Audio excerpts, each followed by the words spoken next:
o escritor uruguaio. Ele fez uma colocação a partir da Bíblia e eu chamei a atenção dele. Eu não sei se ele leu, estou dialogando com ele. Aí eu chamei a atenção dele que a leitura dele era equivocada. E trouxe a outra leitura. Aí vem um cara e falou assim: como é que você usa a Bíblia para falar sobre isso? Eu não usei a Bíblia para falar sobre isso, meu filho. O Eduardo Galeano que usou. Aí eu fui dialogar com o Eduardo Galeano. Quando eu vou dialogar com o Eduardo Galeano, eu tenho que saber que referencial teórico que ele está usando. Ele está usando a Bíblia. Eu vou lá dizer para ele que ele está usando o referencial teórico de forma errada. Mas você é que não consegue mais ler. Esse é o seu problema, você não consegue mais ler. Então, você está fazendo teologia, você tem um instrumento. Então, o que Jesus está dizendo? Que vai haver uma mudança no mundo. Que vai haver uma mudança em Israel. E que vai haver uma mudança de paradigmas. Que nós estamos entrando numa nova era. Numa era em que os que choram serão consolados. Os mansos herdarão a terra.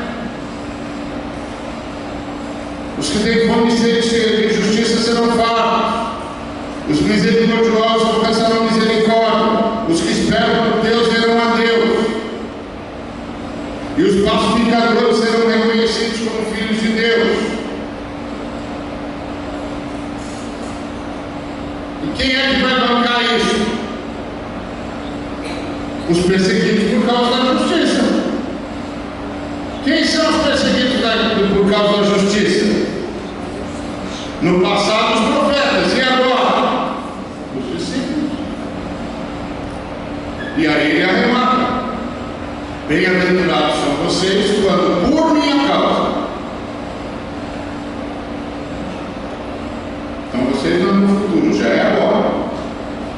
Vocês são bem-aventurados quando por minha causa, daqui a pouco vocês vão pegar isso, vos injuriarem, vos perseguirem, mentirem e disserem todo mal contra vocês. Regozijai, porque grande é o vosso galardão nos céus, pois assim perseguiram os profetas que viveram antes de vocês. Então quem são vocês? Vocês são os caras que vão atacar essa realidade aqui de injustiça. Vocês são os caras. Sabe por que são vocês? Porque vocês são o sal da terra e a luz do mundo. Vocês vão mudar isso. Entendeu? Jesus está fazendo uma profecia. A partir da messianidade dele, ele é o escatom de Israel e o início de uma nova era. O escatom avisa o fim de uma dispensação e o início de uma outra dispensação. Assim como o nosso escatom anuncia o fim de uma dispensação e o início de uma outra. E essa outra nós chamamos de novo céu e terra da justiça.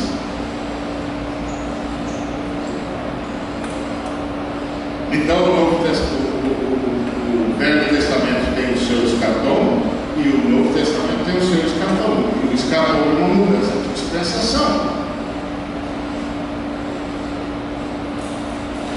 E nós também estamos indo com uma mudança de dispensação.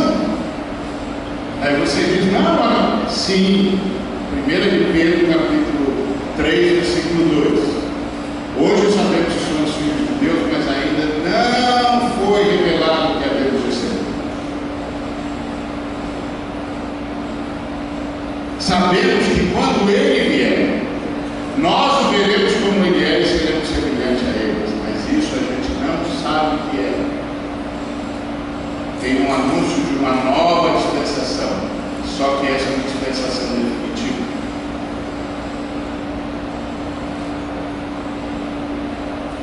Como nós inventamos esse troço de dispensacionalismo, aí a gente se perdeu mesmo. Os dispensacionalistas presentes aqui, que me perdoem, mas aquele emaranhado de textos que vocês usam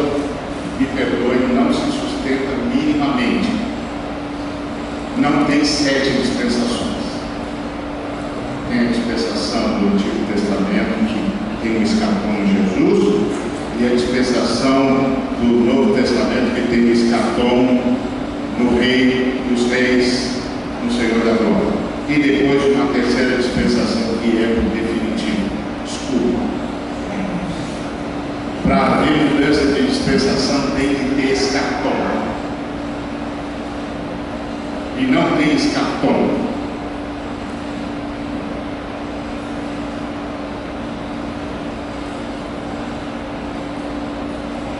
Então, desculpa. Não é nada pessoal. Amo os irmãos do mesmo jeito, gosto de ler o que vocês escrevem, fico ouvindo, isso é interessante. Isso também é interessante, mas me desculpe, não tem escatom.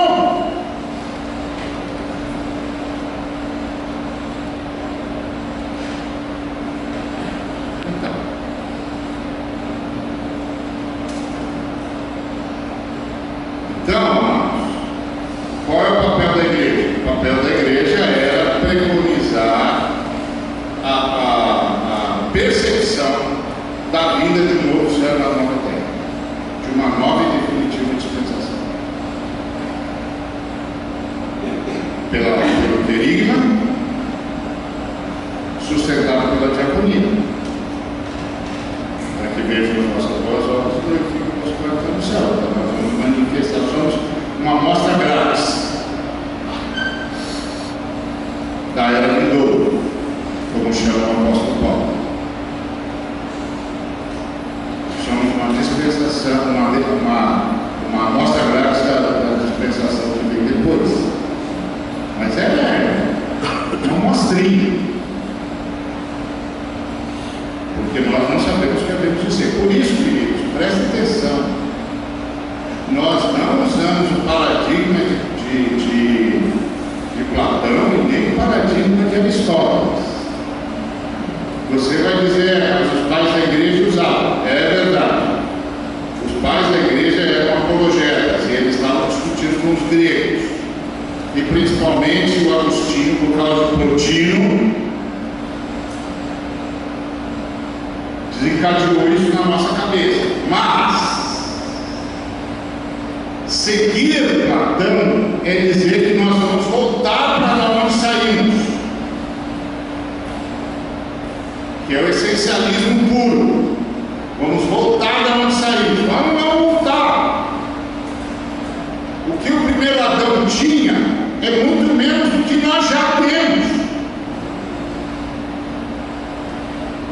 em relação ao espírito, não em relação ao corpo, mas em relação ao espírito. É muito menos do que nós já temos. Nós já temos a habitação do Espírito Santo. É muito mais do que ele somou. Então, nós não estamos voltando. Então, o essencialismo puro de Platão não nos serve. Mas o indutivismo puro de Aristóteles também não nos serve. Porque o Aristóteles acredita que se você soma as partes, você chega no todo. Mas nós temos um paradigma de vida, mas não um paradigma escatológico. O paradigma de vida é Jesus de Nazaré. Em Jesus de Nazaré nós vemos Deus como é e nós como podemos ser. Então ele é paradigma de vida. Mas Jesus de Nazaré não é o nosso escatom.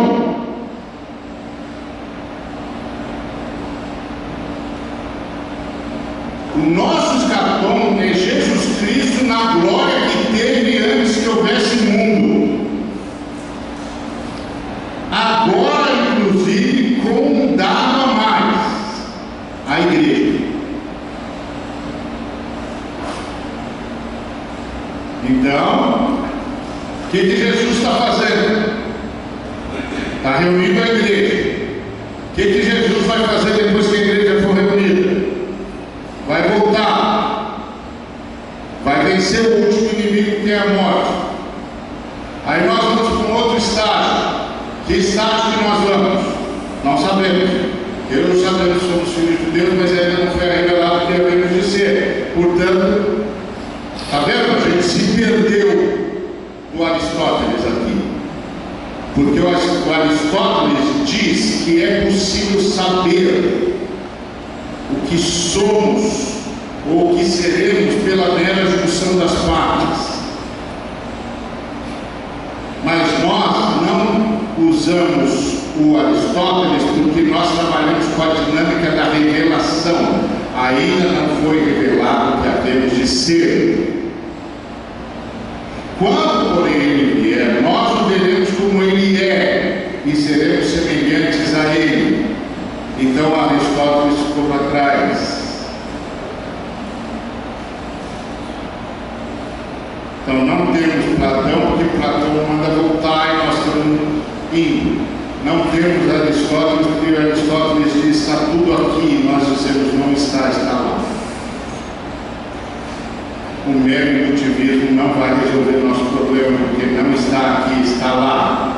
O que está aqui é a glória do unigênito do Pai. A glória do unigênito do Pai é a glória para viver agora, não é a glória para viver depois. Ok? E aí, quando Jesus tiver vencido o último inimigo, que é a morte, o que ele vai fazer? Segundo o apóstolo Paulo, vai colocar tudo nas mãos do Pai e Deus será tudo com todos. Isso Adão nunca sonhou e não dá para descobrir. Nós somos cristãos, entendeu? Nós não devemos nada a ninguém. Nós não devemos nada a Aristóteles, não devemos nada a Platão. Nós somos os senhores da revelação. Entendeu? É por isso que alguns dos pais da igreja se perderam. Porque havia gente como Justino Mártir que achava até que os filósofos tinham retido revelação extraordinária. Não tiveram nada. Aliás, o filósofo argentino Henrique Dussel, ele diz que filosofia mesmo começou como os árabes, porque os árabes separaram a filosofia da teologia. Que os gregos ainda estavam fazendo teologia a partir do paganismo.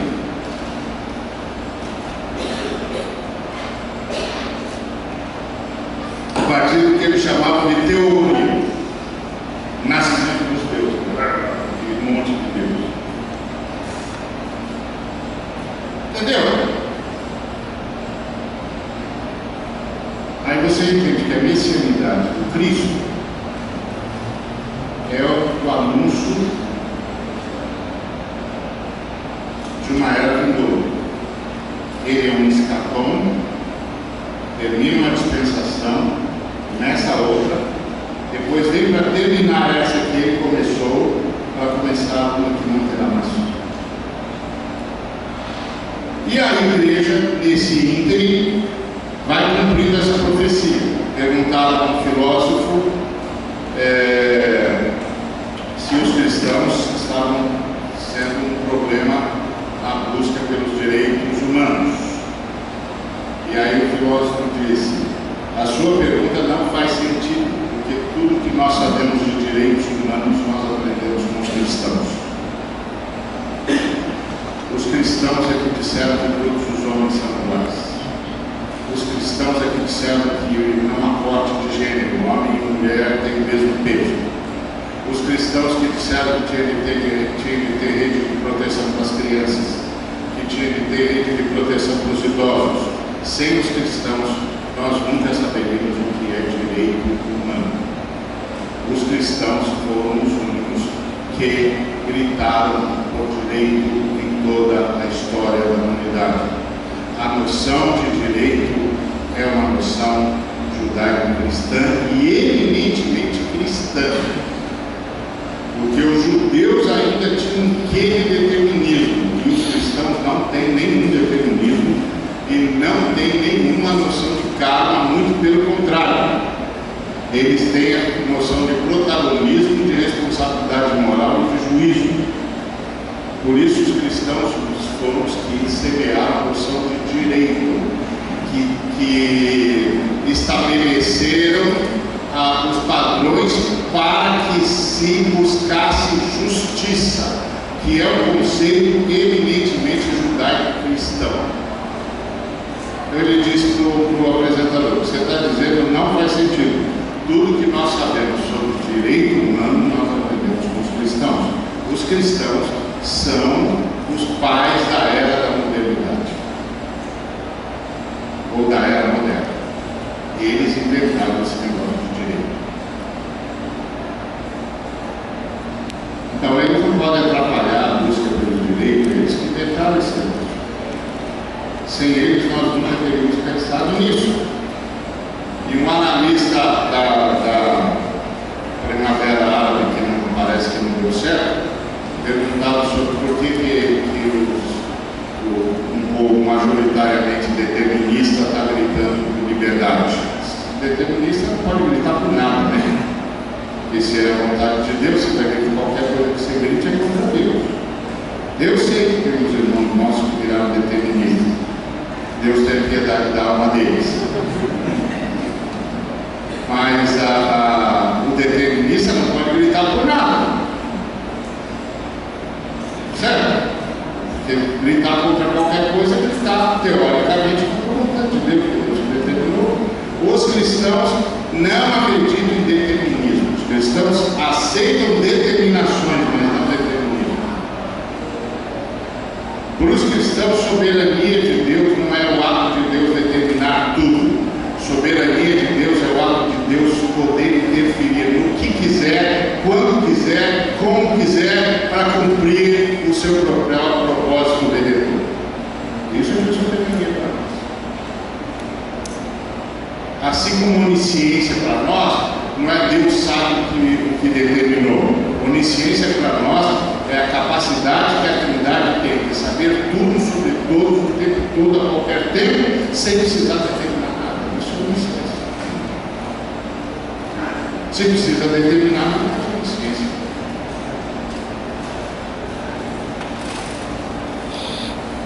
Tá certo? Então esse analista disse: o problema é que os cristãos atravessaram as fronteiras. E esse povo começou a ouvir os cristãos através das redes sociais, e os cristãos são os únicos que gritam por liberdade, são os únicos que lutaram contra a escravidão, os únicos que sustentam a noção de direito, os únicos onde a democracia triunfou. E a voz deles começou a atravessar as fronteiras. E os outros povos começaram a dizer: nós queremos o que os cristãos têm. Aí o cara falou: você acha que vai dar certo? O analista falou: vai correr muito sangue antes que dê certo. Mas os cristãos infundiram uma cunha no pensamento oriental. Então é isso que nós somos. Isso é fruto da messianidade de Jesus. Por isso que nós fazemos protocolo. Por isso que nós privilegiamos o pobre. Mas o pobre para nós não é o despossuído do sistema capitalista, nem o despossuído do sistema comunista. O pobre para nós é aquele que não tem acesso a tudo que Deus é e a tudo que Deus é. E isso inclui até os caras que têm acesso ao que Deus doa, mas não têm acesso ao que Deus é. Por isso nós pregamos a todo mundo. Se você não entender isso, você vai ficar nessa briga da ignorância. Eu ouço isso todo dia. Todo dia o cara ouve uma mensagem minha e diz: ah lá, comunista, marxista. E eu falo: idiota, ignorante, você não lê a Bíblia, não sabe a referência da história, não sabe como lidar com filosofia, não sabe como é que um texto antecede o outro. Idiota. E por causa disso você vai ser manipulado. Você vai ser manipulado, você vai ser manipulado pelo sistema que quer que você faça isso. E você vai deixar de ser cristão. E só porque você é ignorante, que você não sabe que não dá para ler a Bíblia pensando em propostas filosóficas ou religiosas, ou seja, de que natureza for, que são posteriores. É óbvio que a palavra pobre nas Escrituras não tem a conotação da palavra pobre na sociologia. As Escrituras lhes são anteriores.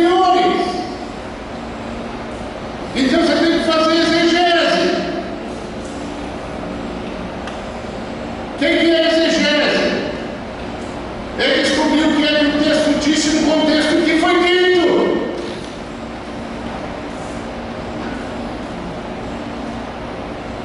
Não é mera tradução. Tem cara que faz exegese como se fosse mera tradução.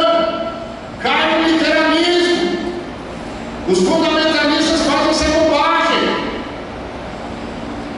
É o que aquele texto está dizendo no contexto que foi dito. Se é um diálogo, é um diálogo. Se é um poema, é um poema. Se é um diálogo, está dialogando com quem? Esse quem é uma construção social. Não existe quem sem construção social. Quando você fala com quem, esse quem é brasileiro, ser brasileiro significa que ele tem categorias de pensamento, que ele tem uma história, que ele tem uma cultura. Esse é o quem. O quem não é o nome dele, o quem é o contexto social dele, contexto filosófico dele, contexto histórico dele. Então, se eu estou falando com ele, é a partir dessa conversa que eu posso fazer exegese. Senão já bastava ter dicionário.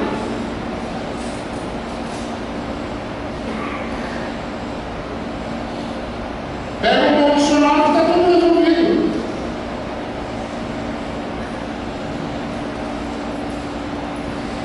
Aí você faz uma tradução do dicionário e não se lembra que tradutor é traditor. Que tradutor é traidor. Que não é simples. Entendeu? Então isso é olhar as Escrituras a partir da perspectiva messiânica. A messianidade é o escapão. Ok? Se tiver alguma pergunta, tem meia hora.